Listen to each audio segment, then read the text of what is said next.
All right, guys, welcome back. This is Eric here with Iraq Veteran 8888. We're out here doing a little bit of shooting at the range today. We thought we'd take a 16-inch Desert Tech Covert out here. So this is a 308 bolt action rifle in a bullpup configuration with a 16-inch barrel, which is awesome. We've got it outfitted with a Sandman-Ti, which is a very lightweight optic. Listen to me, optic. It's not an optic, it's a suppressor. Okay, it's a very lightweight suppressor. We did have one issue earlier with the suppressor. It's pretty funny. The end cap was coming loose, and I think it was throwing the rounds around. And we were having the rounds hit like 8 or 10 feet to the right, and like 5 feet low at 600 yards, and all over the place. And we're thinking, what the heck? We wound up tightening up that cap, and it seems to have alleviated the problem. So that is what it is. We got a Leupold Mark IV in a LaRue mount, and I do have a special guest as a shooter here with me today. I've got Mike from MrGunsandgear. He's spotting back here. Say hello, Mike. Hello. All right, and we're going to do some shooting. A lot of folks are wanting to know what a 16-inch barrel 308 can do. Chad was getting some wonderful groups with it earlier. We were kind of playing around, so let's just have a go, see what happens. And we're running some Federal 175 grain gold medal match ammo. Great stuff here. Let's just have a go and see what happens. Whenever you're ready, I'm on it. All right, man. All right. This is such a tiny little rifle. And see, earlier we were dialing in our wind, and now the wind's not blowing. So I expect the round to hit to the left, but let's see.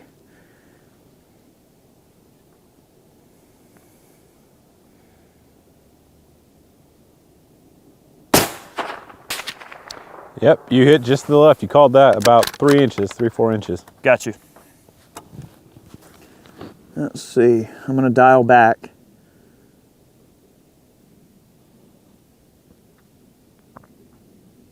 About that much. See what that puts us on. All right.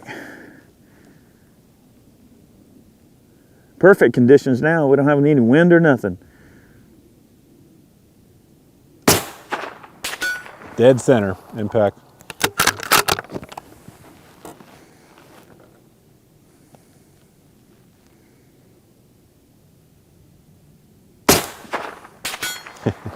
A little bit high, but still well within the plate. Cool.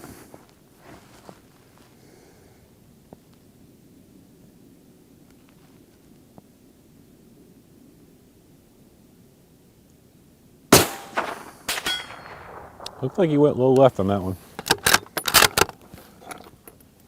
Very cool. You know, we do a good bit of shooting with the Scar Heavy. We've done some videos on that rifle from this range, and the 16-inch barrel in a 308 does pretty good. I know a lot of people want that extra velocity, but the nice thing about this Covert, especially in this type of configuration, is the compact size. The gun is a little bit heavy. We are running an Atlas bipod, and it's also in a LaRue. Yeah, that one is still in a LaRue quick release Picatinny mount. These magazines hold 6 rounds. One of the neat features about this rifle is that it does use an interchangeable barrel system, which is kind of cool. We do have a 338 Lapua Magnum barrel and bolt for this gun that we'll be running in a future video. Chad and I will be doing a video on this gun in a future video, but since we have Mike here, we wanted to, you know, have a little fun. Why not, right? Agreed. I'm game. All right.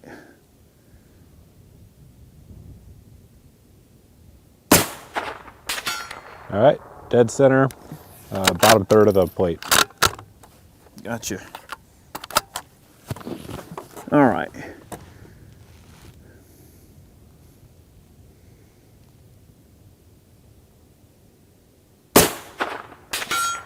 All right, right edge of the plate. Ah, see that? Huh. Might have pulled that one. All right, I'm gonna go ahead and load up this magazine again. I only have one magazine, guys, so bear with me. And we're just out having a little bit of fun. We've had this gun in for a good minute and just kind of playing around with it some. We haven't really had a chance to take it out to any kind of range. Initial 100-yard groups are pretty favorable. You know, it groups pretty good. The 175 grain match tends to be kind of what it likes the best, but haven't fired a ton of different stuff out of this gun yet. Just kind of trying to develop a bit of an opinion. It is a little bit different than what you might be used to because it is a bullpup. The bolt throws in kind of a weird place for some people. The gun does have some weight to it. But overall, I mean, this is not meant to be a review or anything, but just mentioning some of the pros and cons about this rifle. It is compact, and I think that's really where it excels the most. It's just its compact size. Let's try that 8-inch popper there, Mike. All right. And just see, maybe I can hit it. It's a tiny target. Just to the left. Looks like. Just over and just left. Looks like the wind's picking up a little bit down there. Yeah, it is.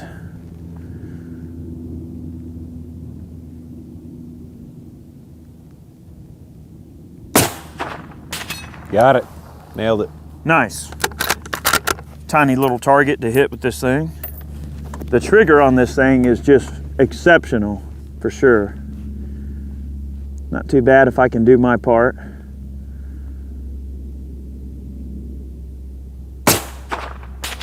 Just over the top. Maybe 3 inches. I mean, it's right in there. Let's see. How about the gopher, just for fun? That's 600 yards. It looks gopher. small through this spotting scope. Oh, it is small. There's no doubt about it. Let's see.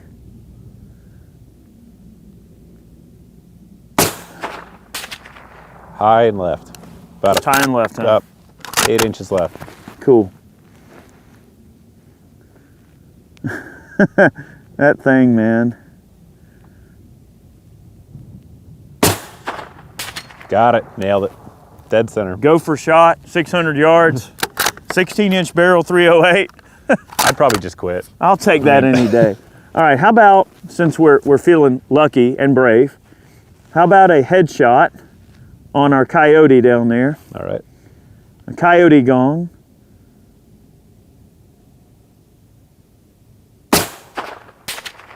Just over it. Just over? Yep. That's what happens when you get cocky. Mm-hmm. All right. I know I don't have any extra magazines for this rifle, guys. So let's talk about barrel length real quick. A lot of people tend to think, oh, well, you know, 308 is not going to shoot worth a crap unless you have a 20-inch barrel. There's some people that are in the camp of, all right, it's got to be a 20 with a 1 in 10 twist, which I tend to like a 20-inch barrel with a 1 in 10 twist, which is very hard to beat. Some people go, oh, well, you got to have a 24 or 26-inch barrel, so you make sure you burn up all the powder, you get the extra velocity, and you really stretch the legs on a 308. That's true, too. I mean, look, 24-inch barrel, not a problem. 16-inch barrel, sure, you're going to lose some velocity. You certainly are. A lot of folks have asked us about that and about, you know, hey, I've seen these 16-inch barrel guns here and there, or, you know, in like the case of the Desert Tech, you know, can that gun really hit anything? Well, I mean, it can. Guys, that round's got to leave the barrel, and you figure out where it's going, and you determine it, and you predict it, and you make the shot. The trajectory is going to be a lot flatter out of a longer barrel where you get a little bit better muzzle velocity. It's definitely going to help things shoot a little bit flatter. You start getting a nice fast twist barrel going on. You're going to be able to stabilize some nice heavy pills. Yes, there is an advantage when you start getting into like a 24, 26-inch barrel. If you're wanting to run like really heavy pills with a very, very slow powder, but you're wanting to use a lot of slow powder, yes, VLD bullets with your slower powders, a 24 and 26-inch barrel is definitely going to help all that powder burn before it leaves the muzzle, and you're going to be able to get really, really consistent groups, velocities, and overall pretty good accuracy too. Of course, one of the downsides to that is with the 26-inch barrel or a 24-inch barrel also comes extra length and extra weight. All of those things, you know, there's no such thing as a free lunch, and there's no such thing as having your cake and eating it too. If you want that ability, you're going to have to carry the extra weight and deal with it. A gun like this is just clever because you could literally shoot this out of a vehicle if you had to, and it's nice and compact. And that's one thing that kind of drew me to this, was that ability. So anyway, I'm going to shoot one last magazine, and then we're going to get Mike from Mr. Guns and Gear, who's with us here today. He's back here spotting. We'll have him shoot some rounds too. Pretty cool. We're not trying to, definitely not trying to like garner opinion on this gun just yet. So far, preliminary accuracy, pretty promising. All right, couple more rounds. This is fun. What are you going for? I'm gonna go for that I'm gonna go for that coyote again. All right.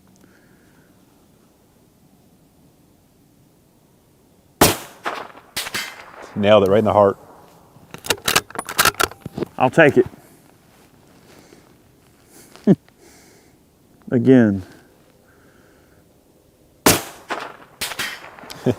About 3 inches to the right of it. Yep.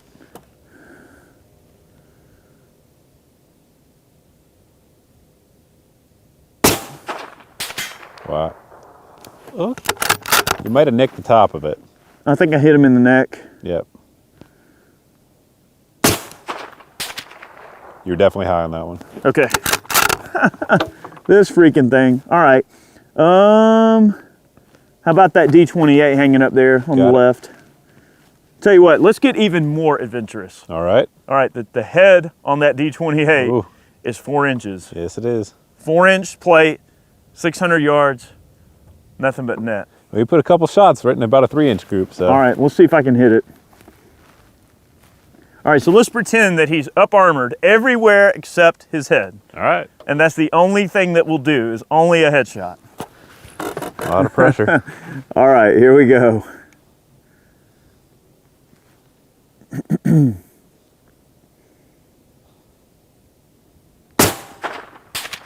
Nope, hit him in the shoulder, but still. Did I hit him? Yeah, you hit the shoulder. All right. Let me go just shoulder. a slight bit Right shoulder. higher. His left or our left?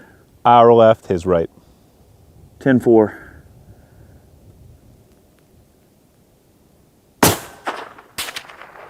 Didn't see it. Trace was right on Man. wise. Eric, what are you doing? That's pretty cool. Tell you what, we're gonna swap out. I'm gonna spot. Mike's gonna shoot. Let's see how Mike does behind this gun. Let's do it. All right, guys, we got the mag loaded, and we're gonna take a few shots with it. I have never fired this gun before, so Chad and Eric were playing with it a little bit. Now it's my turn, so we will see how it does.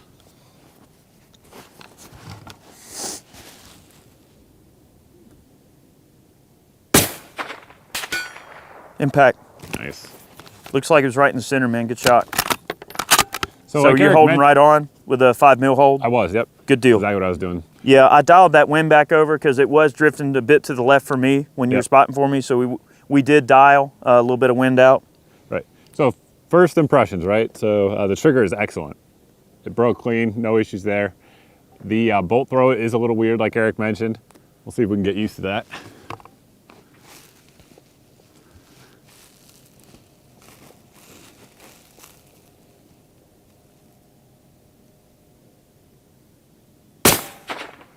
Good shot. Those two rounds were probably like 4 inches from each other. I'll take it at 600. Oh yeah, 16-inch barrel, sure. Absolutely.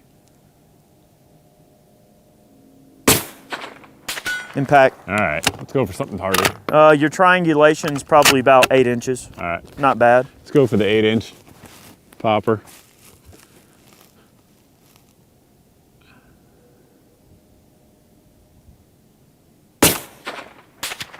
About 3 inches over the top of the plate. All right. Not bad though. I do notice the trajectory is definitely a lot more elliptical. Yes, it is. With the 16 than it is out of a 24 or a 20. Especially with Chad's hand loads, those things are hot. Good shot. You're on it, 8-inch gong. I mean, I'll take that. 8-inch plate at 600 yards, that's not terrible. Absolutely. Put one more on it, see. Go for it.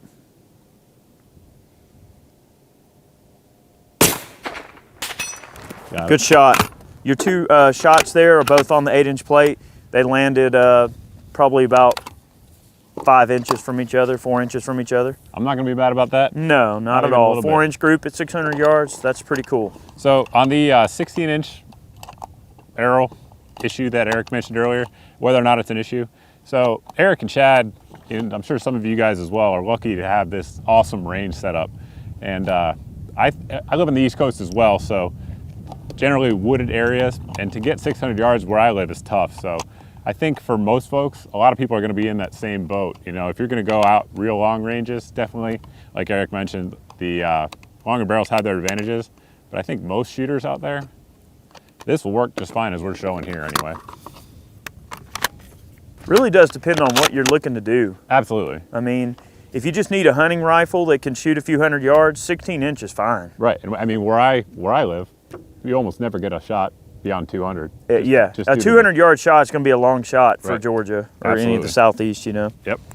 Send it when you're ready. All right, let's look. What do we got?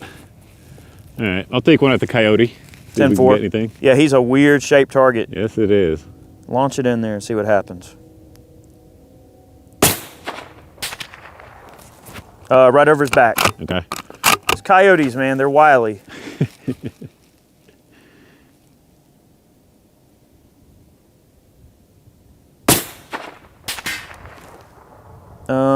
I think you hit him, but it's just he doesn't ring very loud. All right. We'll go to the D28. Send it.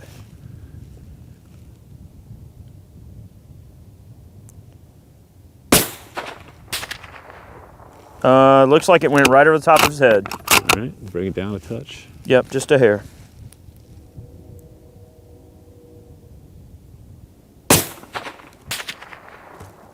Hard to say. Okay. Looked like I saw an impact on the gong, but you never know. All right, so we finished that mag out. We're gonna load up some more and come right back. We got the mag loaded up. We're gonna send a few more rounds down range. Eric's still back there spotting for me. Run it, man. All right, I'm go to the gong. Don't get too overconfident starting out.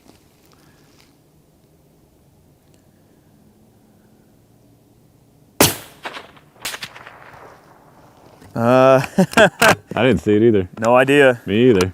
All right. I hope that end cap is not moving again. Don't say that. Let's see. We're gonna have to rock set that thing on there. Impact. Got it. Good shot, right in the center of the gong.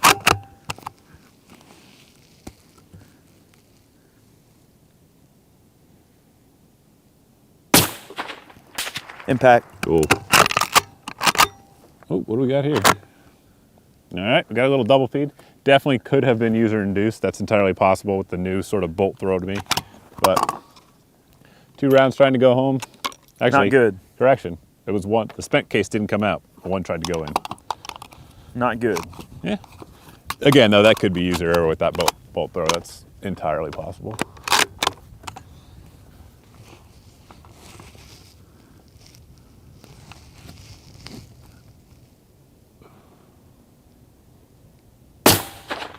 Impact. Nice. We'll go over to the 8-inch popper.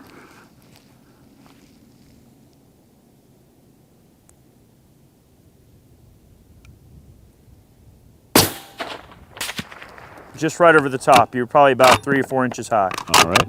I think this might good be windage though. I think this might be my last one.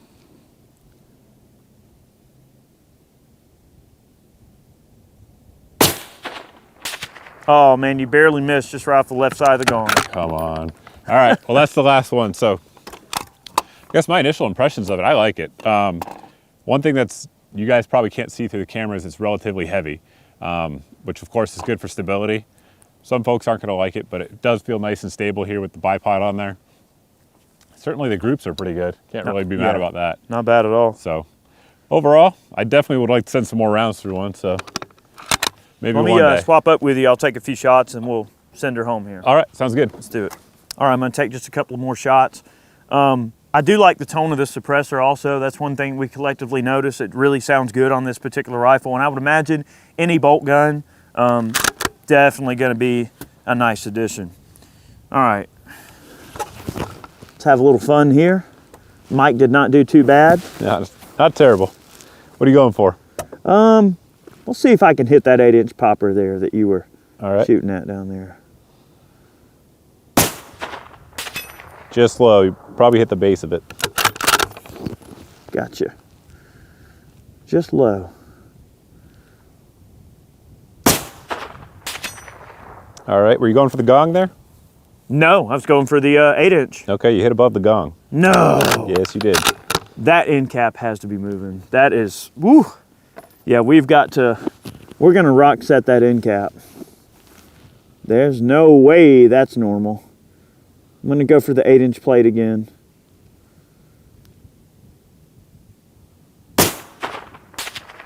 All right, again, you were above the gong. Wow. So that 0 is moving around.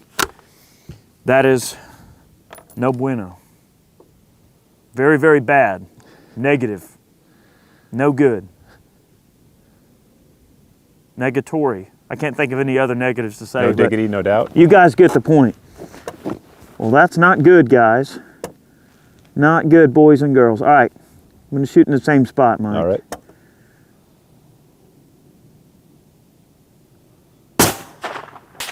All right, so that time you're just to the left of the 8-inch popper. Elevation's good. Yeah, we're gonna check that cap in just a second.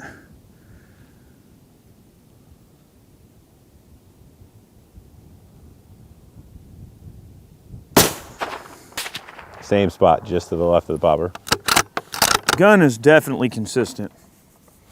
I think that those rounds drifting like they did has to be something funky going on here. All right. There we go. Dead 8-inch center. plate. All right. Yeah, that's something we noticed on this rig earlier, and it could have been an issue with any other type of rifle, but this particular suppressor has a removable end cap on it, and we noticed that it began to walk out, and this thing's kind of hot. But that's something to consider. Anytime you're talking especially a rifle that's life and liberty, or really anything, if you're going to spend your time out at the range doing some shooting, especially if you're going to spend the kind of coin on a gun like this, you really want to make sure everything's right. So that's one thing that I'm definitely going to go back and do. I'm going to check every suppressor I've got, and anything with a removable end cap, I'm going to rock set it in place. Because I feel that, you know, Chad and I were discussing this earlier, Mike as well. I feel that when those gases are expanding and leaving the end of the suppressor, if your cap is loose and it's moving around, then think about it. You're changing the profile of the way that those gases are coming out of that suppressor, and it can throw that round in some really funky directions. So how do we know that those two that went really high and left that Mike called for me weren't because of that threaded end cap coming off and then throwing the gases in that direction, and then maybe it settled back in and then we were back on there. Absolutely. So you don't want to leave something like that to chance. So that's something we're going to look at. Guys, expect a full review on this particular gun. We just wanted to have Mike in here on this video because he's down visiting with us, and we thought it'd be fun to kind of take this out and get some initial impressions on it. I will say initially this gun is awesome. I think it's great. It is a killer setup. Of course, the Leupold Mark IV is always a nice choice, although these aren't available to civilians anymore. Unfortunately, it's kind of a aftermarket game now on these if you can find them in stock anywhere. But anyway, guys, thanks for watching today's video. There's the answer to your question. What can you get out of a 16-inch barrel? There you go. You guys know we love the Scar Heavy. It's one of my favorite gas guns out there. And we've gotten some pretty acceptable accuracy out of a 16-inch Scar. And I'm going to definitely echo what Mike said. I think depending on what your purpose is, 16-inch barrel is definitely enough for 308 by a pretty good margin. It just depends on what you're trying to do. Some of you long-range shooters that are really trying to reach out there with a 308, you're probably going to want a longer barrel. And a lot of you guys are probably going to hand load anyway and really try to stretch that bit of additional legs out of the 308 in terms of keeping that trajectory as flat as you can get it. A lot of PRS shooters are switching to 6.5 Creedmoor and a lot of the 6.5 offerings because they have very flat trajectory. And if they're not really concerned about actually like killing game or doing anything like that at long range and it's just a paper punching deal, 6.5s are great for punching on out there and keeping that nice flat trajectory. I know Desert Tech used to make this gun in a 6.5 284, which is a really, really hot, like laser beam flat cartridge. I'm pretty sure they still make the barrels and bolts for that particular cartridge. They do these in a 338 Lapua, they do them in 308. I think they do some 260s, don't quote me on that, but there's a lot of cool calibers available for this gun.